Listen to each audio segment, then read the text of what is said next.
Gua mau review semua sumber traffic yang ada yang bisa buat naikin penjualan kalian. Kita bakal kasih rating mulai dari paling murah sampai ke paling mahal, efektivitasnya kayak gimana, kuncinya kayak gimana biar efektif. Jadi buat kalian nih yang sekarang ini mungkin udah punya penjualan, terus udah gitu pengen expand atau pengen naikin penjualan kalian, tapi udah gitu ngerasa kayak cukup gak ya modalnya, kalau main gini gimana, kalau main gitu gimana sebagainya. Di video ini buat kalian karena kita bakal review semua. Tapi sebelum kita mulai, buat kalian yang baru nonton, jangan lupa buat klik tombol subscribe-nya dan aktifin lonceng notifikasinya ya. Oke, gue yakin kalian pasti udah ngeh kalau di TikTok ini sekarang mungkin ada 6 sumber traffic ya kan, mulai dari konten, ShopTab, live, affiliate, terus ads sama campaign gitu ya, campaign yang ada gitu ya. Campaign menurut gua sih sebenarnya satu sumber traffic yang kalau ditanya paling murah banget. Kenapa? Lu nggak ngapa-ngapain. Lu cuma ikutan daftar potong harga doang, selesai gitu kan. Tapi yang jadi masalah adalah campaign ini tidak bisa dipastikan selalu ada. Nggak bisa tiap bulan pasti ada, nggak bisa tiap minggu pasti ada, karena itu cuma yang ngikutin gimana TikTok aja. Kalau lu lagi dapat kebagian ya lu dapat, kalau lu kagak kebagian, bye-bye. Lu kagak ada. Ya, jadi yang pertama adalah seperti itu. Ya, termurah, yes, campaign. Ya meskipun ada juga sih yang lu kalau buat daftar tuh harus keluar duit, harus spend sekian, ada. Tapi secara kecenderungan maksud gue ini nggak usah ngapa-ngapain, ini nggak usah mikir, ini enak. Gitu, cuman ya tadi nggak bisa dipastiin. Oke, berikutnya. Yang kedua, ada yang namanya ShopTab atau kolom pencarian. Nah, ShopTab ini adalah ketika biar lu muncul nih di sini nih kan. Muncul ketika lagi orang nyari apa gitu kan, orang nyari baju, orang lagi buka shop di TikTok Shop gitu kan. Nah, di sini muncul gitu ya. Nah, sebenarnya di TikTok Shop ini kedua termurah, efektif nggak? Bisa efektif, bisa meningkatin penjualan kok. Lumayan gitu. Selama barang lu termasuk barang yang dicari. Nah, itu kuncinya. Karena gini, kalau barang lu ke barang yang kagak dicari, orang mau tuh lihat. Tapi buat ShopTab juga jangan lupa lu butuh gambar yang benar-benar kalau barang nggak dicari itu gimmicknya dapat, terus bisa bikin orang tuh ngerasa kayaknya gue butuh deh. Karena kalau nggak bisa bikin orang kayaknya gue butuh, orang nggak akan beli dong. Kalau orang nggak beli, iya nggak kena juga di situ ya. Jadi ShopTab itu adalah seperti tadi ya, butuh bisa bikin langsung orang bertindak. Nah, berikutnya adalah konten. Konten bisa dibilang ya urutan ketiga. Murah atau mahal tergantung lu kreatif apa enggak. Sebenarnya sih kalau dibilang konten ini setelah tadi ya, setelah gue ngomongin campaign dan setelah gue ngomongin ShopTab, sebenarnya kita ngomong di sini tuh udah nggak ada yang murah lagi karena ini udah mulai naik keluar duit gitu ya. Kenapa? Karena kalau misalnya di konten lu kan tetap harus bikin ibaratnya lu harus bikin satu konten itu, satu produk itu mungkin lebih dari satu video. Jarang banget gue nemu misalnya gini, gue bikin buku ini satu, terus gue bikin video cuma satunya dan itu laku, jarang banget.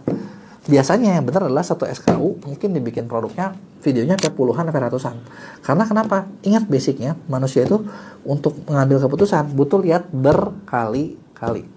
Semakin sering dilihat dia bakal makin oh iya gue toko ya udah deh, akhirnya kita cobain dan kita beli.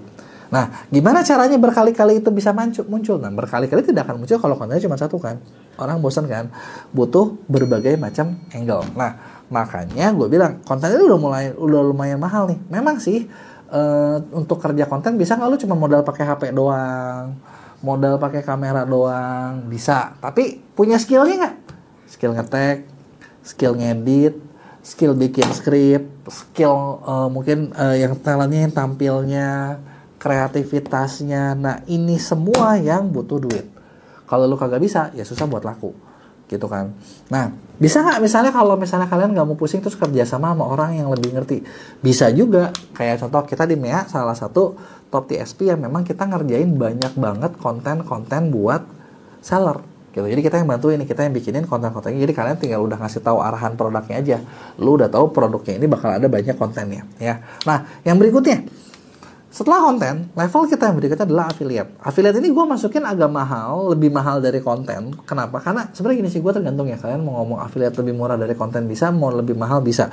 Tapi di patokan kepala gue, kenapa affiliate lebih mahal daripada lo bikin konten sendiri? Karena affiliate itu satu gini, lo harus kasih sampel, ya kan? Sampel keluar duit. Kedua, potongan komisi setiap laku. Memang sih kalau laku, tapi kan kalau banyak gede-gede juga biayanya.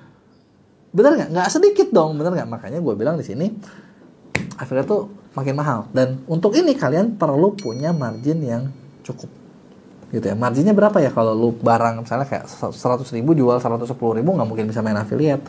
Lu butuh lebih besar lagi marginnya.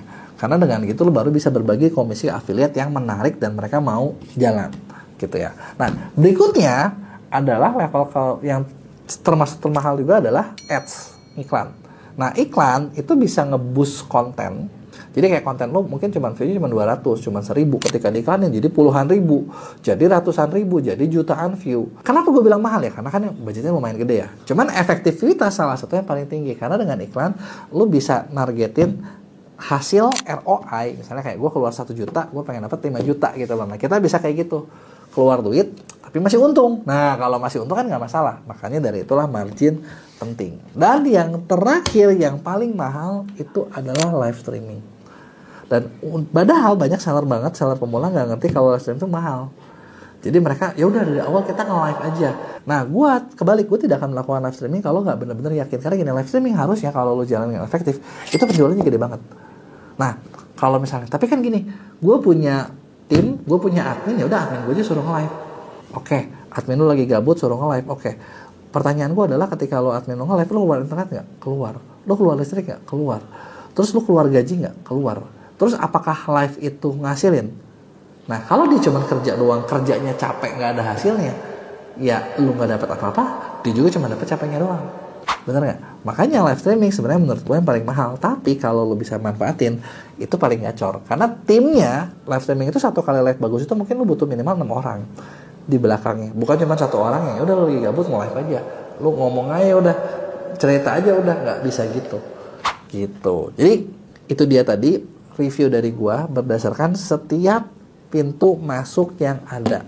Kalau misalnya gue jadi pemula, gue bakal fokus yang kedua, mungkin campaign dan shop tab doang, atau maksimal sampai ke konten. Kalau gue lebih ini, gue masukin konten affiliate, gitu kan, konten dan affiliate ya. Kalau misalnya gue lebih ini lagi, gue masukin sampai ads dan live, gitu ya. Jadi itu dia tadi. Nah, ada nggak cara-cara biar lebih efektif ya? Sebenarnya kadang TikTok juga bisa ngasih promo-promo tertentu. Contoh kayak gini, kita lagi dikasih promo nih sama TikTok buat bantuin seller-seller pemula. Jadi buat kalian yang pemula nih, kita bisa jalanin iklannya buat kalian. Asal kalian spend $500 itu gratis. Bahkan kalau spend kalian nyampe ke $2.000 itu ada rebate-rebate-nya. Nah, ada cashback-cashback-nya nih. Menarik banget kan? Nah, tapi ini cuman buat pemula ya, tokonya yang masih baru ya. Kalau yang udah gede boleh nggak ya? Sebenarnya boleh juga sih. Masih bisa, cuman ya ada syarat-syarat yang lu perlu dicek dan lu perlu dipenuhi. Salah satu paling gampang ya, lu bikin toko baru sih. Langsung jadi pemula lagi kan. Dan lu bisa dapetin semua promo-promonya. Jadi buat lo yang mau, ini cuma selama Q3 doang. Jadi ini waktunya cuma terbatas dan kita juga nggak bisa ngambil terlalu banyak seller. Buat yang mau, lu bisa kerja sama kita. Lu klik di link di deskripsi gua gitu ya. Nah, nanti lu tanyain ke tim sales kita gimana caranya buat ikutan program yang diiklanin, yang iklan di TikTok yang gratis dari Nia gitu ya. Chat sekarang, mana tahu masih kebagian. Kalau ada yang bertanyain, tulis di komen, jangan lupa buat like dan share. Kalian tahu gak sih, ternyata jualan di e-commerce itu tuh sebenarnya nggak susah. Cuma mayoritas orang nggak ngerti aja gimana caranya. Itulah yang bikin susah. Pasti gue yakin deh buat kalian para seller pemula sering banget yang ngerasa jualan online tuh kayak sekarang tuh aduh pusing, ribet lah, harus bisa inilah, harus bisa itulah, ditambah belum apa-apa pajaknya pemerintah ikut-ikutan dan lain sebagainya. Wah udah kayak kayaknya masalahnya banyak banget ya. Tapi kalau gue nggak jualan online, kalau gue nggak jualan di e-commerce, stok barang gue nggak laku. Toko offline sekarang udah makin sepi. Orang ke mall jadi rojali, bener nggak? Jarang beli, cuma lihat-lihat doang. Terus gimana nih cara nyari duit yang bener? Terus gimana nih caranya biar jualan di e-commerce gue bisa laku? Nah kalau lo ngalamin itu semua, tenang, di video ini gue bakal bikin semuanya jadi gampang, jadi sederhana dan mudah buat lo pahami dan bisa lo praktekin. Tapi sebelum gue mulai, buat kalian yang baru nonton, jangan lupa buat klik tombol subscribe-nya dan aktifin lonceng notifikasinya ya. Oke, jadi gini, apa sih yang harus dilakuin kalau lo mau jualan online gitu ya? Kan kayaknya panjang banget ya, dan biasanya tuh mayoritas orang tuh selalu mikir kayak gue jualan barang apa ya, cari barang dulu atau mau apa nih gitu kan. Nah konsep jualan yang sebenarnya bangun bisnis yang sehat itu cuma dua cara. Satu, lo memenuhi kebutuhan yang ada atau menyelesaikan masalah. Cuma dua ini aja. Jadi kalau misalnya lo mulai dengan, biasanya ya banyak seller ya, kayak gue juga dulu awal jualan itu kita bukan kepikiran dari situ, kita tuh nggak mikir kayak ini menyelesaikan masalah siapa atau ini tuh siapa yang nyari ya. Enggak, kita nggak jual gitu. Tapi kita kalau jualan mikirnya selalu oke, apa nih yang lagi ada? Oh, gue punya kenalan gue kebenaran pabrikan bed cover misalnya, ya udah deh gue jual bed cover. Atau oh kebenaran saudara gue bikin meja, ya udah deh gue jualan meja karena itu yang ada. Nah ketika kita mikirnya kayak gitu, kalian selalu bakal pusing dengan aduh siapa yang mau belinya ya, karena lo nggak tahu marketnya, bener ya. Nah jadi yang pertama kali adalah yang kalau gini, lo mau mulai dari situ boleh kalaupun udah terlanjur gitu ya. Tapi sekarang step berikutnya yang gue mau ajak ke kalian buat berpikir supaya kalian bisa laku jualan online adalah kira-kira barang yang kalian beli itu dibelinya sama siapa. Kenapa gue bahas ini penting, sama siapa ini penting? Karena dengan kalian tahu siapa pembelinya, nanti kalian bisa menentukan kira-kira gue jualannya di mana, cara jualan gue seperti apa. Karena di online itu kan banyak nih, lo bisa jualan TikTok Shop, lo bisa jualan Tokopedia, lo bisa jualan Shopee, bisa jualan di Lazada, bisa jualan di IG, banyak banget nih tempat jualannya nih, bener nggak? Nah terus di mana yang paling bagus? Nah bingung kan? Nah sebenarnya buat ngejawabnya adalah lo jualnya ke siapa dulu. Karena kita lihat siapa yang ada di mana. Ngerti nggak maksud gue? Contoh, lu jual barang, yang barang ini ternyata kalau dipikir-pikir anak muda mau pada pakai nih. Ya udah, lu jualan TikTok Shop aja. Karena anak muda ngumpulin di TikTok Shop. Kebayangkan? Sesimpel itu aja, gitu ya. Nah, yang kedua adalah kalau lu mau jualan di e-commerce, kalau lu mau untung, lebih gampang kalau lu bisa bikin produk sendiri. Bikinlah brand sendiri. Jangan cuma ngambil barang orang dan lu jual. Kenapa? Karena eranya gue rasa itu bukan lagi era dimana yang namanya middleman bisa meraja gitu ya. Kalau zaman sempat kita di zaman kayak orang-orang tuh pada pengen jadi middleman kan, pengen ngambil barang dari mana dia jual, ngambil barang dari mana dia jual. Enak sih, nggak usah mikir, nggak usah ngapa-ngapain. Yang ngimpor juga kerasanya enak-enak aja gitu, bener nggak? Tapi ketika lo jadi middleman, kadang profitnya kita itu, marginnya kita itu nggak segede yang bikin brand, bener nggak? Ya kan? Atau kalau misalnya jadi middleman boleh, tapi bikinlah, ambillah produk itu white label. White label itu apa? White label itu nggak ada mereknya, jadi lo bisa merekin sendiri, lo bisa jual dengan harga lo sendiri, lo bisa nge-branding sendiri, bukan pakai nama orang. Karena kalau pakai nama orang ya terbatas. Misalnya selisihnya dikasih 30%, ya udah segitu doang, gitu kan? Lo kan nggak bisa lebih, gitu kan? Nah, kenapa margin penting? Ya margin penting satu, biar bisa lo cepet kaya juga, bener nggak? Karena kalau lo nggak bisa, kalau lo jualan nggak ada untungnya kan, ya ngapain juga lo jualan, ya bener nggak sih? Jualan misalnya barang 100.000, untung cuma 5.000, ya capeknya doang, kayaknya kagak, bener nggak? Kan kalau bisa jualan 100.000, untungnya 90.000 gitu ya. Itu kayaknya nggak ada juga sih. Tapi maksud gue adalah marginnya cukup atau margin yang sehat itu adalah darah buat di bisnis kalian supaya bisnis kalian bisa berkembang, ya. Nah, terus kalau misalnya lo udah punya marginnya cukup, berapa marginnya cukup? Marginnya cukup sih kurang lebih sebenarnya kalau di zaman sekarang ya, ketika lo bisa jual barang dengan kurang lebih kali 2 atau kali 2 sampai kali 3 itu cukup, gitu ya. Kalau misalnya kurang itu susah, gitu ya. Nah, terus kalau lo udah gimana nih cara buat jualannya? Nah, yang perlu kalian ngerti adalah ketika kalian udah punya, contoh gini, tadi kan gue tanya barang lo buat siapa? Oke, lo bikin barang, gue bilang kan ini barang lo buat siapa? Lo pikir, oke, lo bikin barang. Udah bikin barang, lu kalau bisa ya marginnya harus ada. Nah baru setelah itu lu jualan kan. Nah ketika lu mau jualan, yang lu perlu ngerti adalah banyak orang kadang nggak ngeh kalau jualan itu sama kayak orang mau kawin, kayak orang mau nikah. Jarang banget orang kayak sekali ketemu langsung oke, gue cocok sama lo, kita nikah hari ini juga atau besok. Nggak, itu kayaknya sedikit sekali. Yang mayoritas kejadian adalah orang itu perlu tahu dulu, perlu sering ketemu dulu, perlu suka dulu, baru akhirnya dia bisa hubungannya berlanjut. Bener nggak? Nah, sama kayak orang beli juga. Jadi ternyata orang buat beli barang kalian itu ada level-levelnya, ada tahapan-tahapannya. Pertama, tahapan yang biasanya paling umum dalam jualan adalah tahapan awareness. Awareness itu adalah dimana orang itu perlu tahu sama produk yang kalian punya. Nah, di awareness, pertama gini, orang udah pada aware belum sama produk kalian? Kalau belum pada aware, ya udah berarti lo nggak bisa ngapa-ngapain. Kebayang ya? Nah, yang kedua, buat memperkenalkan di sini kan berarti kan lo harus misalnya mungkin kayak bikin konten, lo bikin promosi gitu kan.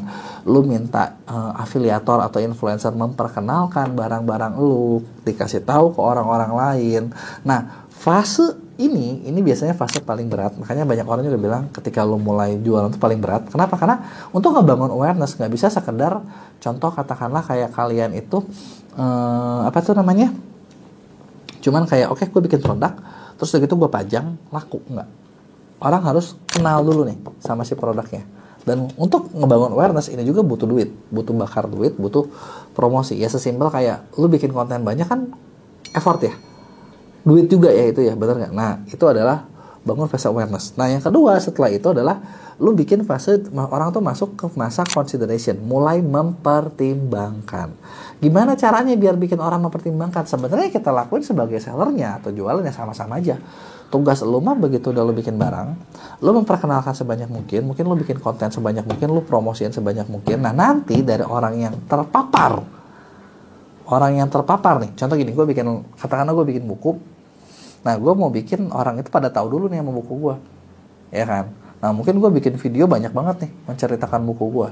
Nah dari gue bikin video itu kan ada orang yang terpapar kan, bener nggak? Nah misalnya katakanlah terpapar udah 1.000 orang, dari 1.000 itu mungkin ada 10% yang kayaknya gue suka nih. Nah 100 orang ini adalah yang sudah sedang mempertimbangkan. Apakah dia bakal beli? Belum tentu. Dia baru mempertimbangkan. Nah, gimana caranya supaya orang mempertimbangkan ya? Mau sebenarnya kita nggak bisa ngapa-ngapain.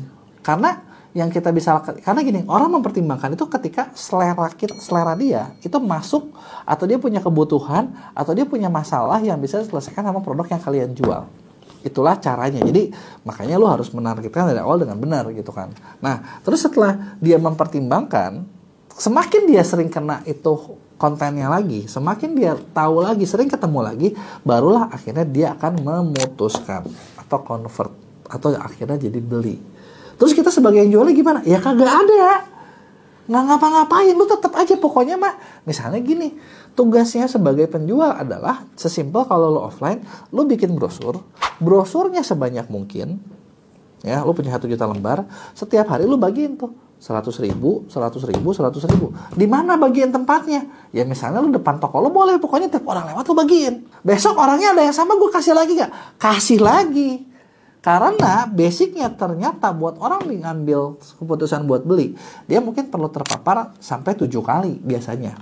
Kalau dari secara data penelitiannya. Jadi ketika kayak gitu barulah orang tersebut bakal beli. Jadi kayak udah sekali, 2 kali, 3 kali. Nah dia enak gak nih di ketiga nih? Kalau belum enak ya terusin 4 kali, 5 kali, 6 kali. Nah ke-7 dia beli gitu loh. Kebayang gak? Kalau misalnya dia enak berarti dia gak suka, gak butuh. Ya udah, tidak usah dipaparkan lagi gitu loh. Kebayang gak? Nah, jadi jualan online itu sebenarnya cuma sesimpel gitu doang. Udah bikin, cari buat siapa, untungnya yang lumayan, udah gitu ya lu sebarin yang banyak. Nah, kenapa gue bilang untungnya harus lumayan besar? Karena effort lu buat merubah orang dari nggak tahu jadi tahu, dari tahu jadi suka jadi beli, itu semua butuh duit. Kalau marginnya kalian nggak cukup atau marginnya untungnya terlalu tipis, lu bakal berhenti di tahapan ngebangun awareness doang. Dijamin lu bakal berhenti. Kenapa ya? Karena udah nggak ada duitnya lagi gitu loh. Nggak cukup nih. Gue makin jalan bukan makin untung, gue makin jalan makin rugi. Kan pengennya gue makin jalan semakin untung, bener nggak? Nah, itu dia tadi. Gitu. Nah, buat kalian yang misalnya nih, oke, gue ngerti. Terus, oke, itu tapi cuma konsep sih. Terus yang gue harus ngapain, action plan-nya apa, secara detailnya apa gitu kan. Nah buat lo yang pengen dikasih bener-bener disuapin ya, lo mau disuapin, lo harus ngapain biar toko lo bisa rame. Nah gue bikin project di Salesforce Academy, ada yang namanya konsultan ordal. Di konsultan ini kita kerjasama dengan konsultan buat ngebantuin kalian para seller buat bikin strategi, buat bikin action plan, buat omsetnya naik lebih tinggi. Naiknya gimana nih? Naiknya gini. Jadi kayak teman-teman nih yang misalnya gabung di konsultan ordal, yaitu pertama tim kita tuh bakal ngerisetin kayak produk itu kayak gimana, lawannya siapa, potensinya masih bagus apa enggak, dengan potensial ini kira-kira kalian bisa naik kelas apa enggak gitu loh. Nah kemudian setelah itu kita bikinin action plan yang bisa lo lakuin. Misalnya lo harus ngelakuin kayak tadi nih, lo harus bikin 10 konten per minggu. Kontennya kayak gimana? Kayak gini. Kita kasih contoh-contohnya. Nah, udah lo post, nanti kita bantu evaluasiin. Oh, ternyata lo harusnya bikinnya kayak gini ya. gitu kan. Nah, terus nanti lu ngiklannya kayak gini ya, ini caranya seperti ini ya. Nah, semua action plan-nya kita kasih kalian tinggal ngerjain, dan kita udah bikin target dari awal kayak dalam berapa bulan supaya penjualan kalian jadi naik tuh gimana sih caranya. Nah, itulah yang kita bikinin gitu kan. Jadi kalau buat lo yang mau didampingin dari awal dan sampai naik kelas, lo bisa kerja sama tim gue di Ordal. Atau kalau misalnya gini, lo kepikiran, oke, gue bukan butuh strateginya nih, gue udah ngerti, tapi gue pengen dikerjain dan gue mau punya tim. Nah, lo bisa kerja sama kita di MEA, karena kita yang bakal ngelola tokonya sesuai dengan kebutuhan yang lo mau. Ya, kalau ada yang mau tanyain, jangan lupa buat tulis di komen, bakal gue jawab di Q&A, dan jangan lupa like dan share video ini. Lupain punya online store yang bagus, lupain punya toko yang rame, lupain ribuan order per hari kalau misalnya kalian nggak bisa ngejawab 6 pertanyaan penting ini. Karena gini, gue sering banget ketemu seller yang harusnya sih potensial ya, barangnya sih loginya bagus, tapi kenapa nggak laku-laku? Ternyata begitu dilihat, ada hal-hal basic atau hal-hal mendasar yang dia tuh nggak ngerti dan dia nggak bisa ngejawab. Jadinya barang yang bagus, potensi yang gede gitu kan, yang pernah bisa dapat order banyak, itu hilang gara-gara karakternya belum siap buat kayak gitu. Pertanyaannya apa aja? Sebelum gue mulai, buat kalian baru nonton, jangan lupa buat klik tombol subscribe-nya dan aktifin lonceng notifikasinya ya. Kita bakal masuk ke pertanyaan pertama. Kenapa saya mulai jualan? Nah, kenapa sih gue tanya pertanyaan ini? Karena gini, kalian tau gak sih, gue banyak belajar kalau misalnya nih, lu mau mulai sesuatu pertanyaan yang perjalanan yang jauh, lu harus kuat dulu fondasi dasarnya. Kalau fondasi dasarnya nggak kuat, itu tidak akan pernah bisa nyampe gitu ya. Banyak sih kayak misalnya, nggak usah ngomong, banyak tokoh-tokoh besar yang ngejawab kalau ternyata kenapa alasan kita memulai itu adalah yang paling penting gitu. Bahkan nentuin kayak 90% keberhasilan itu dari lu why-nya kuat apa enggak gitu ya. Nah, makanya kenapa ini yang gue tahu, coba kalau gue tanya kalian, kenapa sih lu mulai jualan online? Alasannya apa sih gitu kan? Orang kan beda-beda kan. Nah, alasan lo itu nentuin. Karena gini, kalau alasan cetek cuma kayak ya udah biar gua nggak kelihatan nganggur aja. Kalau lu alasan jalannya cuma kayak biar gua nggak kelihatan nganggur, nggak mungkin toko lu bakal gede. Kenapa? Karena lu jualan cuma biar kelihatan pencitraan, bener ya?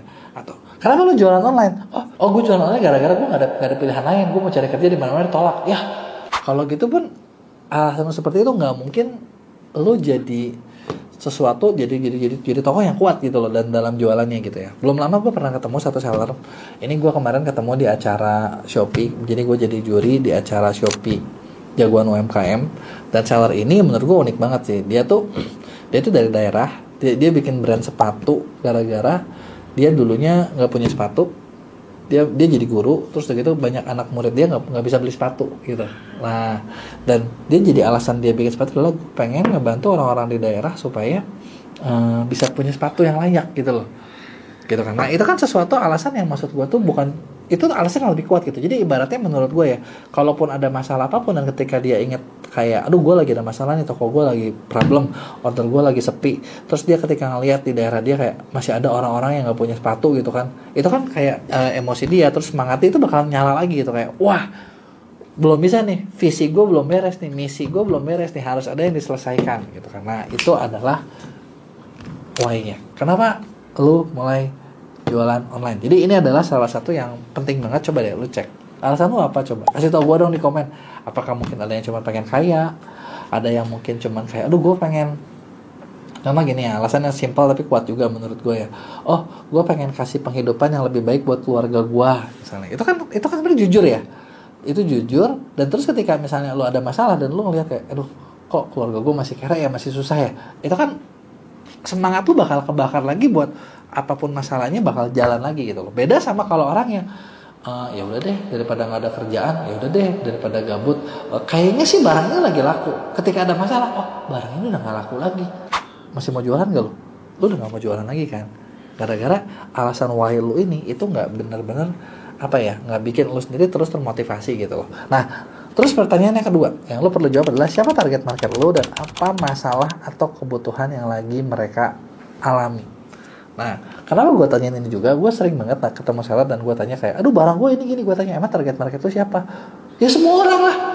Semua orang yang bisa beli barang gue. Barang gue kan bagus, baju, sweater, kemeja, jaket, semua orang juga pakai, gitu kan. Terus emang kenapa? Masalahnya mereka apa? Kenapa harus mereka pakai jaket lu? Ya pokoknya jaket gue bagus. Lo kebayang gak sih kalau misalnya ketika lo jualan, lo aja yang jualnya nggak tahu ini buat siapa, kenapa mereka mau beli, alasannya apa, lo nggak bisa menemukan angle promosi yang tepat, dan ketika orang ketemu lo belum tentu bisa jual barang yang lo jual. Tapi kalau misalnya lo ngerti, oke, gua tahu target market gua adalah misalnya para guru. Masalah mereka apa nih? Oh, guru ini ternyata harus udah ngajarin murid capek-capek dan ternyata bayarannya kurang. Makanya, aku punya solusi nih buat guru misalnya. Itu kan hal-hal yang sesuatu yang beda ya, bener nggak? Nah, di situ ketika kita udah tahu merekanya siapa, masalahnya apa, kita bakal lebih mudah buat bikinin solusi. Dan ketika misalnya barang lo nggak laku, lo sambil pikir lagi, bentar, kenapa ini nggak laku ya? Oh, jangan-jangan kayaknya mereka masalahnya udah nggak cocok nih, atau jangan-jangan mereka nggak tepat nih, mereka nggak ini nih. Dan lo bakal gampang banget buat nemuin cara buat memperbaiki bisnis lo ketika ada sesuatu yang nggak berjalan. Tapi ketika misalnya target market aja nggak tahu, masalahnya mereka nggak tahu, kebutuhannya mereka nggak tahu, ya ketika kalian nggak laku, kalian cuma bakal mikir apa? Wah, ekonomi lagi susah, kayaknya orang lagi pada nggak keluar duit deh, kayaknya orang lagi pada gini deh, kayaknya orang pada gitu deh. Padahal logikanya ya, kalau misalnya orang memang punya satu masalah yang besar, ya masalah ekonomi bakal di ini kok, orang bakal tetap beli kok gitu. Nah, terus pertanyaan ketiga adalah produk apa yang bisa memenuhi masalah atau kebutuhan tersebut. Misalnya tadi lu tahu mau jualan ke si A, kira-kira produk apa nih yang bisa? Selain produk lu ada nggak yang lain? Selain produk lu itu ada nggak sih kompetitornya? Terus produk lu itu jujur dibandingkan sama kompetitor, lebih bagus apa lebih jelek? Lebih bisa menyelesaikan masalah apa enggak? Atau jangan-jangan produk lu tuh ya sebenarnya biasa-biasa aja sih, sama kompetitor kalah, sama ini kalah, sama itu kalah. Berarti kan kalau di situ kalian udah banyak kekalahan kan, bener nggak? Kalau banyak kekalahan gimana? Ya udah, berarti bisa nggak dirombak dulu produknya? Nah, ketika ngerombak produk berarti kan ngulang lagi sesuatu dari awal, bener nggak? Makanya gue tanya di awal, alasan lu jualannya apa? Nah, kuat nggak? Kalau alasan lu jualannya nggak kuat, ketika lu baru ketemu kayak, aduh, gue nggak tahu marketnya, produk gue ternyata kalah, produk gue udah lebih mahal, lebih jelek lagi, ya kan udah susah banget ya, ini gagal, ini kalah, dan lu nggak punya alasan buat bangkit, udah pasti terkapar dong, bener nggak? Ya, nah pertanyaan keempat yang perlu dijawab adalah di mana target audiens saya ngumpul supaya saya bisa jualan ke mereka. Nah, kenapa ini tahu? Oke, tadi kan kita udah bahas market itu siapa, masalahnya apa, produknya udah terus cocok apa belum? Oke, udah cocok. Kalau udah cocok, sekarang orang-orang ada di mana? Kenapa? Karena gini, dengan makin banyaknya pasar online sekarang, itu segmentasi platform aja udah banyak banget. Ada yang A, B, C, D, ada yang banyak kayak Gen Z, ada yang ini, ada yang itu, ada yang ini, dan kan setiap orang punya tempat favorit kan. Nah, kalau kalian nggak tahu di mana orang-orang itu kumpul, terus gimana caranya lu jualin? Bener nggak? Iya kan? Mau gimana jualannya? Oke, misalnya lu pikir kayak, oh target gua mama, ya udah, kalau mama gua fokus aja di TikTok.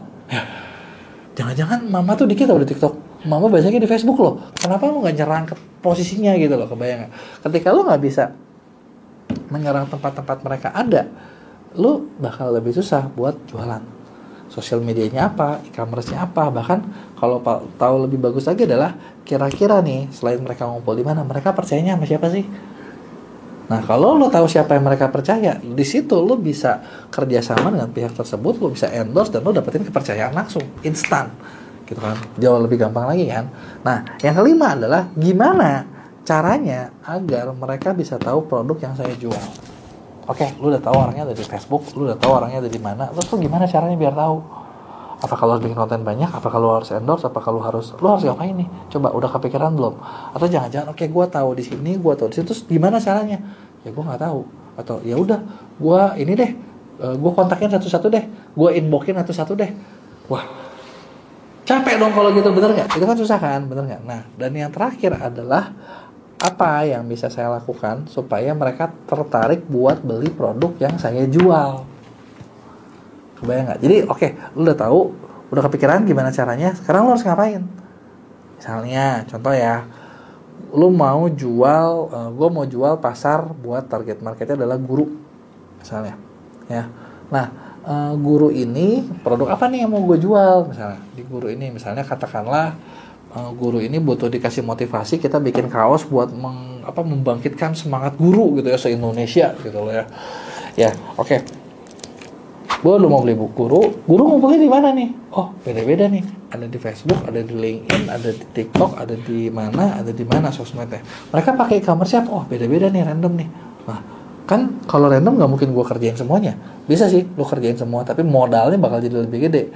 Tenaganya bakal lebih ini. Nah, gue bakal pikir dari beberapa market yang ada itu, gue bakal pikir 1-2 macam yang mungkin menurut gue lebih gampang buat dikerjain. Yang jumlahnya ya, misalnya katakanlah guru tuh kan ada yang tua, ada yang muda. Mau fokus mana nih? Oh, yang muda dulu deh. Di TikTok kan ada tuh. Berarti kan gue fokusnya di TikTok.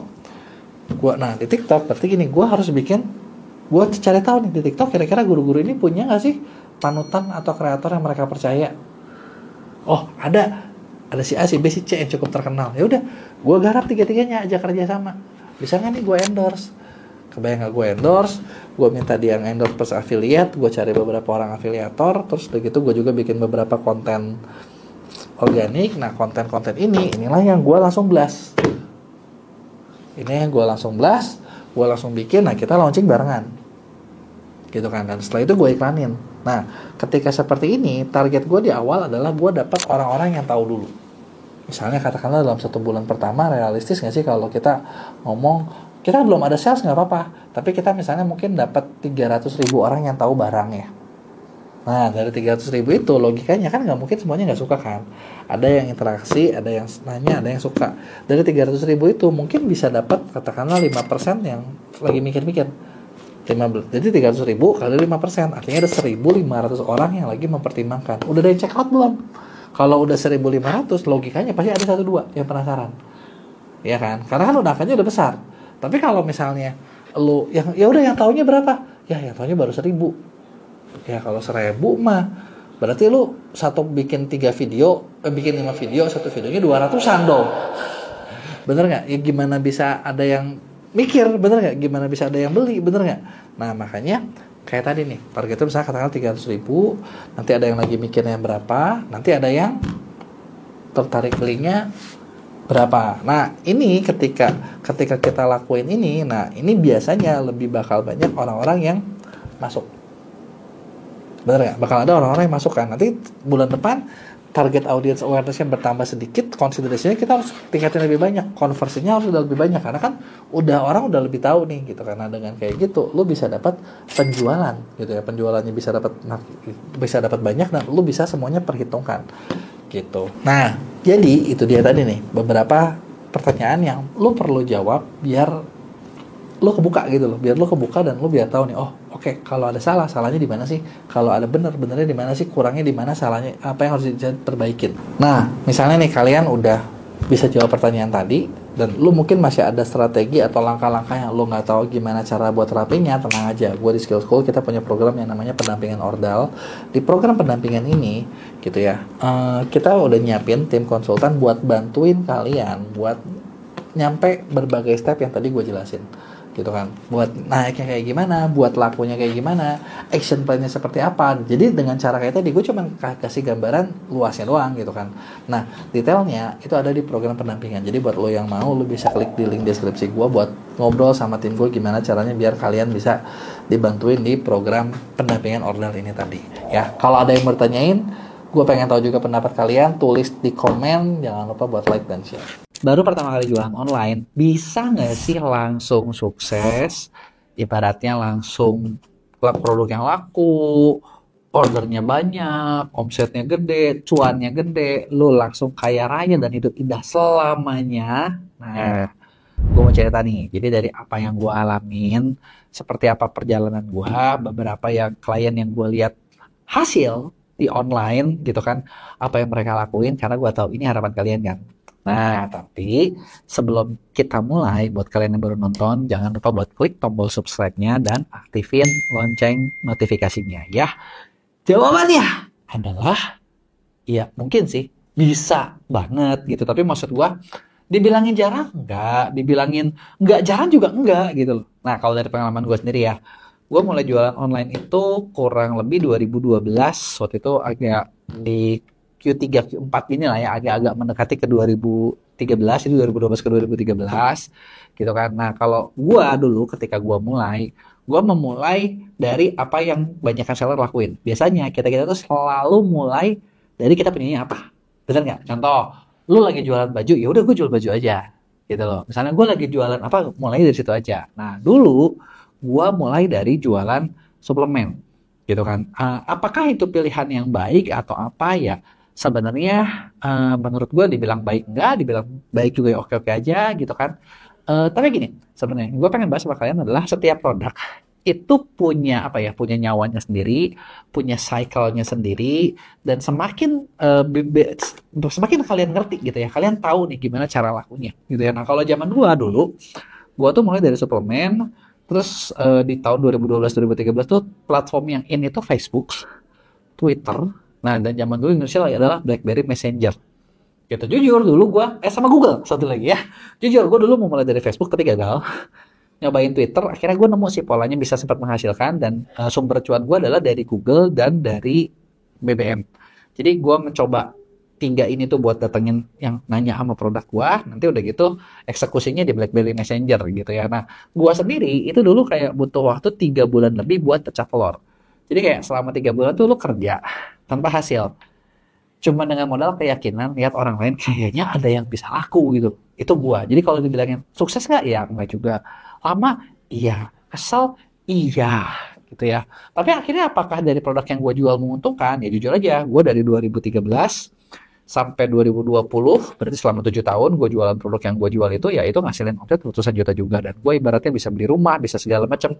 Hidup gue dari situ lah. Jadi dibilang sukses, lumayan gitu kan. Ada nggak jatuh bangunnya? Banyak gitu ya. Nah, terus kalau dari klien sendiri gimana gitu? Banyak nggak sih orang-orang yang begitu mulai itu nggak lama tuh jualannya laku gitu kan, bagus dan lain sebagainya? Gue nemu ada beberapa seller yang melakukan seperti itu. Jadi kayak baru coba 1, 2, 3 gitu ya. Nah, sekarang gini, kalau ditanya gimana caranya kan gitu ya, gimana caranya? Nah, gue nemuin pola dari pengalaman gue dari 2012, sekarang udah 2025, jadi udah sekitar 13 tahun gue lihat polanya. Nah, ada beberapa ciri-ciri orang-orang yang mungkin buat sukses gitu ya. Gue bakal bahas ciri pertama yang paling penting adalah, jujur nih, yang paling penting adalah lo bisa survive dalam jangka waktu tertentu gitu di awal. Mungkin kayak 1 tahun pertama tuh lu bisa hidup tanpa ngandalin itu. Nah, kenapa gue bilang kayak gitu? Karena gini, yang namanya jualan itu kan butuh waktu ya. Gue cerita 3 bulan pertama pecah telur. Untung banyak kan setelah 3 bulan? Kagak, namanya juga masih mencari pola. Jadi kayak 6 bulan, hampir setahun lah baru kerasa gitu ya. Dan selama 3 bulan itu kan gue keluar duit terus. Bener ya? Gue nombok terus nih.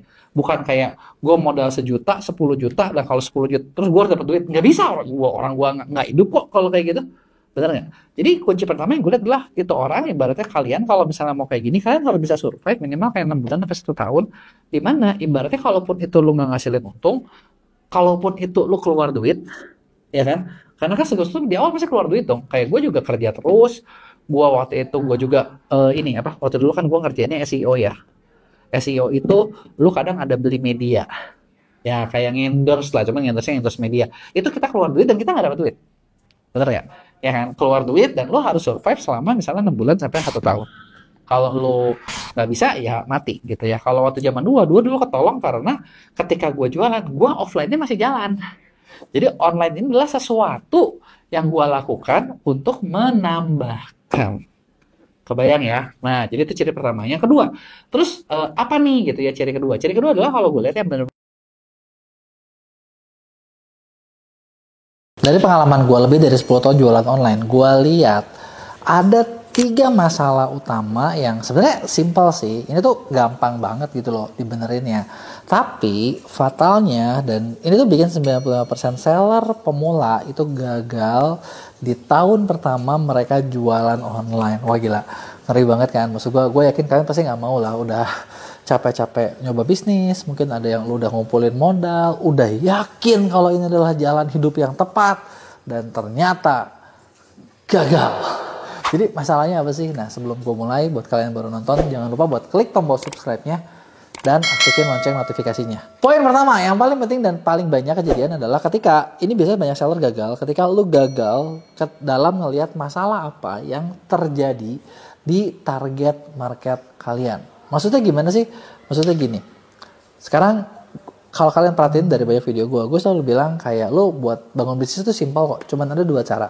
Apakah yang pertama, lo menemukan masalah yang ada, atau kedua, lo menemukan kebutuhan apa nih yang mungkin belum terselesaikan dan orang tuh masih banyak banget yang nyari. Jadi kayak demand-nya udah ada, ininya tinggal masuk aja deh gitu kan. Paling enak kerasanya kayak yang kedua ya. Tapi yang gue mau bilang sama kalian yang kedua, itu memang sih kerasanya enak, tapi ini biasanya nggak pernah evergreen, nggak pernah bertahan lama. Kenapa? Karena ini terlalu gampang guys. Contoh, sesimpel kayak, kalian ingat gak sih waktu tahun 2020, pandemi COVID, ya kan, semua orang di mana di situ kebutuhannya berubah, mulai dari masker, hand sanitizer, bahkan kalau di beberapa negara tisu toilet, ya kan, yang itu tuh kayaknya semua orang deh yang bikin masker, hand sanitizer, pada narik duit semua. Dan lo tau nggak waktu itu terjadi berapa banyak pabrik yang tahu-tahu mendadak berubah produksinya jadi produksi masker? Banyak. Berapa banyak orang yang memang sih tinggal jualan masker ya, cuannya banyak. Tapi pertanyaan gue, apakah evergreen sampai sekarang? Enggak. Dan apakah marginnya bakal tebal terus? Enggak juga. Karena semua kalau itu orang tahu gitu ya, kalau orang tahu lu jualan ini bakal jadi duit, dalam waktu singkat semua orang bakal ngikutin. Sesimpel juga kayak gini. Lu tahu sekarang lapangan padel lagi berapa banyak orang yang tahu bikin lapangan padel? Banyak banget. Kebutuhannya lagi tinggi, tapi ya semua orang bakal ngikutin. Dan ketika udah ngikutin, ya namanya juga supply and demand ya. Ketika yang supply udah banyak, ya otomatis lama-lama demandnya turun juga. Nah, berarti yang paling bagus adalah dan jangka panjang adalah yang pertama dong, kalau gitu dong. Yang pertama adalah ketika lu bisa menemukan masalah apa yang terjadi di target market lu dan lu bisa selesaikan. Nah, ketika lu bisa cari masalah dan masalah itu semakin besar, nah itu bakal jadi sumber duit yang besar banget. Dan kalau kalian perhatiin, itu banyak startup, banyak perusahaan-perusahaan gede, itu lahir gara-gara itu kan. Gara-gara masalah-masalah itu kan. Kayak Gojek ngelihat macet, muncullah Gojek, muncullah Grab, muncullah sekarang yang makin lama makin besar. Gitu kan. Nah kenapa gue bilang banyak seller gagal gara-gara ini? Ketika lu nggak tahu, dan lu nggak bisa mengidentifikasi, lu nggak ketemu apa nih yang jadi masalah nih di market gue nih, apa nih yang jadi masalah nih, kira-kira pembeli gue tuh lagi butuh apa sih, mereka lagi ngalamin masalah apa sih, dan ada nggak yang kalian bisa bikin untuk menyelesaikan masalah itu. Dan ketika lu nggak menemukan itu, biasanya ketika kalian bikin produknya bakal so-so gitu. Kebayang kan? So-so tuh ya segitu aja gitu, nggak ini gitu, maksudnya nggak bisa untungnya gede-gede banget gitu, nggak bisa toto meledak banget gitu. Kenapa nggak bisa meledak? Ya karena masalahnya nggak tepat gitu. Kan ibarat gini, gue mau nawarin kalian nih, gue punya apa nih misalnya, katakanlah gini ya misalnya, gue punya buku nih, bukunya bagus banget. Ini buku bisa mengatasi masalah lo. Masalahnya apa? Ya buku ini cuma kumpulan kompilasi resep masak doang sih. Ya mungkin lo gak akan terlalu tertarik kan. Atau gue bilang, gue baru bikin buku, ini by the way emang buku yang bentar lagi bakal dirilis gitu ya. Tentang gimana caranya lo ningkatin TikTok Shop gitu kan. Nah, updatean TikTok Shop semua dari buku ini. Gitu kan. Kalau lo mau laku nih jualan TikTok Shop, lo perlu punya buku ini gitu. Nah ini mungkin sesuatu yang mungkin buat masalah lo lebih penting, dan itu akhirnya adalah lo bakal beli gitu. Kebayang gak? Nah itu adalah poin pertama. Poin kedua adalah ketika lo gak bisa, bisa dibilang gak bisa meyakinkan, poin utamanya adalah meyakinkan ke calon pembeli. Tapi gini, sebelum lo meyakinkan, lo juga harus banyak menyebarkan dulu dong informasinya. Alias lo gak bisa mencari traffic dan membuat traffic tersebut beli. Nah ini masalah utama yang gue lihat banyak banget seller itu ketemu. Alamin, pasti banyak banget ya. Karena pertanyaan selalu gak jauh-jauh dari gini. Kenapa ya? Gue udah bikin toko gue udah berapa lama? Kok sepi-sepi terus? Kok gak naik-naik? Kok begini? Kok begitu? Nah itu kan akibat dari apa? Dari lo lihat ya pertanyaan. Kok sepi terus traffic? Gak bisa nyebarin kan? Kok orang ada yang lihat gak ada yang beli? Ngeyakinin, conversion. Nah, selalu gak jauh-jauh dari dua ini. Gitu. Nah, sebenarnya solusinya gimana nih buat mengatasi yang ini? Kan gue bilang dari awal gak susah gitu ya. Nah, gak susahnya gimana? Sebenarnya simpel. Kalau lo mau nyebarin orang sebanyak mungkin, berarti gini, mindsetnya adalah, oke, anggaplah gue punya barang, gue punya buku, gue punya baju, gue punya apa, gue mau jual nih barang-barang gue. Ya udah, gue siapin duit, gue memang siapin buat bakar duit supaya orang-orang tahu dulu. Goalnya adalah tahu. Nah, apakah bakar duit gue tuh harus sampai gede-gedean? Enggak juga. Semua yang bisa yang bisa diukur gitu ya. Misalnya kan sekarang online tuh enaknya semua serba terukur. Misalnya kalau gue baru mulai gue bakal coba mungkin kayak di 1 minggu pertama tuh 1,5 juta sampai 2 juta. Dah segitu aja dulu, kecilnya dulu. Biar dia jalan, biar dia lari. Nah udah dia lari, Barulah nanti nih, oh orang udah lari, orang udah lihat, gue nanti bikin lagi penawaran kedua. Ke siapa? Ke orang-orang yang udah lihat. Gitu. Kenapa? Ingat, gue sering bahas, gue gak tahu kalian nggak tahu nggak di video, berbanyak video gue, lu tuh butuh lebih dari 5 kali, bahkan kalau secara data statistik 7 kali buat bikin orang beli. Nah sekarang contoh gini, bayangin, gue keluar duit 2 juta ya, gue sebarin, dapatnya berapa puluh ribu orang. Besok gue keluar lagi segitu 1 juta lagi. Terus orangnya beda lagi. Lah, yang ini beda, yang ini beda. Ada nggak yang lihat dua kali? Belum ada. Gue keluar lagi besok 1 juta lagi. Beda lagi orangnya. Beda. Lo tau gak yang lagi gue lakukan adalah gue lagi kasih makan Facebook, gue lagi kasih makan TikTok, gue lagi kasih makan Instagram, gue lagi kasih makan YouTube, Google, buat ya cuma nyebarin doang. Bener gak? Terus yang bener gimana? Misalnya gue kasih makan 1 juta, dapat sekian, gue lihat datanya. Bisa gak nih gue bikin target audiens baru? Bisa gak nih ada gak orang-orang yang udah agak tertarik? Nah nanti besok kasihnya ke yang kedua. Gitu loh. Nanti yang kedua kasih lagi yang ketiga. Biar apa? Biar cepat keisi jadi 7 kalinya. Jadinya orangnya tertarik dan beli. Gitu kan. Nah tapi ya kontennya apanya itu semua adalah teknik strategis yang nanti lo harus ngerti. Gitu ya. Nah yang ketiga adalah mayoritas seller banyaknya gagal di mana coba? Kagak tahu apa yang harus dievaluasi. Jadi udah coba buka toko bisa. Buka toko kan gampang banget, bener nggak zaman sekarang? Ya nggak? Lu buka apa nih? Lu buka Shopee, ada mulai jual. Lu buka TikTok, lu buka Tokopedia sama, semua tuh udah bener-bener dipermudah banget. Lu tinggal isi form yang gue rasa nggak perlu diajarin lah ya, bener nggak? Nah buka tokonya bisa. Setelah buka, oke, gue harus ngapain first stepnya? Ada sih panduan-panduan misi, ya nggak? Biasanya kan harus ngonten, harus nge-live, harus gini gitu. Lu cobain ikutin. Oke, panduan misi udah bisa lo lewatin. Nah, udah bisa lo jalanin, terus lo bingung. Oke, gue harus ngapain lagi? Bener nggak? Kerjaan gue harus apa lagi nih? Biar jalan. Gimana nih caranya nih biar bisa laku nih? Atau ini, dia udah cobain. Jalan sebulan, 2 bulan, 3 bulan, setahun. Dan setelah setahun, kok gini-gini aja ya? Kok nggak ada perubahan ya? Atau ya ada sih, lumayan sih. Tapi kok lihat orang lain ada yang bisa beda lagi ya? Gue harus ngapain sih nih? Biar serame itu. Nah, itulah dia. Kalau lo ngalamin kayak gitu dan lo nggak bisa ngevaluasi. Ketika lo nggak bisa ngevaluasi, gagal itu ada 2 macam. Yang pertama adalah ketika lo nggak bisa ngevaluasi, semua effort yang kalian lakukan selama ini bisa jadi itu jadi nggak kepake. Ini yang pertama. Yang kedua adalah semua effort tersebut ketika udah lo melakukan sesuatu, itu tuh ada data-data yang bisa kita analisa. Jadi dari data ini kita bisa dapat satu kesimpulan. Oke, waktu kemarin kita ngelakuin ini yang bener yang mana, yang salah yang mana, yang kurang tepat yang mana, gitu kan. Sehingga apa action plan yang bisa diambil? Action plan yang bisa diambil adalah setelah kita udah berjalan, gitu kan. Nah kita terusin, kita naikin nih. Oke, oh ternyata yang works itu adalah yang A, B, C, D, E. Berarti gua harus melakukan A, B, C, D, E. Yang gagal adalah X, Y, Z. Jangan lakukan X, Y, Z lagi. Nah, ketika kalian lakuin, kalian jalanin lagi nih. Oke, sebulan, 2 bulan, 3 bulan. Dan ketika lo jalanin 2-3 beberapa lama, bener gak nih X, Y, Z ini bener-bener yang gak boleh dilakukan? Bener gak nih A, B, C ini adalah sesuatu yang meningkatkan? Nah, ketika itu valid, lo nanti ketemu lagi poin baru gitu loh. Nah, memang gue tahu, jujur ya, evaluasi ini hal yang paling susah dilakukan ketika sendirian. Kenapa paling susah dilakukan sendirian? Ya sekarang fair aja, lu sendirian, ya oke. Kita udah ngerjain, apalagi gini nih, gue tahu nih nasib seller tuh nggak jauh-jauh dari gini. Oke, gue buka toko, gue ngurusin barang, kadang gue ngurusin packing, kadang gue ngurusin konten, kadang gue ngurusin live, kadang gue ngurusin iklan, semuanya sama kalian. Nah, terus gimana caranya lo ngevaluasi ketika lo yang jalan semua sendirian? Capek banget. Kagak bisa. Makanya disitulah lu butuh orang ketiga. Gitu. Contoh gini deh. Kalian perhatiin ya. Misalnya atlet-atlet nomor 1 dunia. Semua atlet nomor 1 dunia dia pasti punya tim pelatih. Nggak ada tuh yang bisa sendiri tuh. Mau tim bola, mau apa. Semua pasti ada tim pelatih. Kenapa? Karena butuh orang dari luar yang ngelihat kayak lu tuh benernya di mana, salahnya di mana. Ketika kita udah yang ngerjain, ketika kita pelakunya nggak bisa lu nganalisa itu semua. Gitu kan. Makanya dari sinilah sebenarnya kayak ini tuh salah satu cikal bakal kenapa gue bikin satu program di Skill School Academy yang namanya pendampingan ordal. Karena pendampingan itu gue tahu ketika gini, jangan kan kalian gue aja sendiri. Ketika gue bisnis, ketika gue jalan sendiri, ya gue juga butuh orang lain gitu loh. Buat gue konsultasi, buat gue nanya gitu. Kayak gue salahnya di mana ya? Kurangnya mana ya? Yang ini kok logikanya udah rame kok nggak rame-rame ya? Apa gue harus begini.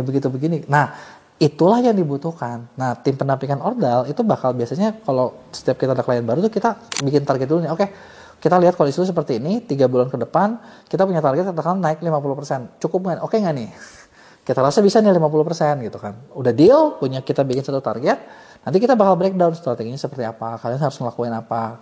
Dan rata-rata kalau gue lihat 80% klien yang masuk di ordal itu targetnya nyampe semua. Jadi enak kan, bener nggak? Nah, makanya buat kalian nih yang misalnya ngerasa, aduh, gue poin 1 nggak bisa, poin 2 nggak bisa, poin 3, wah apalagi, udah lu butuh banget dah. Lu butuh banget itu di bagian pendampingan karena ya kalau enggak ya lu mau gimana cara buat naiknya gitu, bener nggak? Ya lupain dulu deh misalnya kayak, oke, gue nggak bahas kayak gimana cara nge-live, gimana cara gitu, gampang. Nggak usah ngomongin teknisnya dulu, kalau konsepnya lu nggak ngerti. Karena kalau konsepnya nggak ngerti, gimana bisa lari jauh, bener nggak? Nah, itu dia tadi 3 hal simpel yang gue lihat banyak banget ngejatuhin. Gue pengen tahu pendapat kalian di komen, jadi kasih tahu pendapat kalian atau pertanyaan lu tulis di komen, gue bakal jawab di Q&A. Jangan lupa juga buat like dan share ke video ini ke teman-teman lu yang mungkin lagi butuh dan lagi mumet.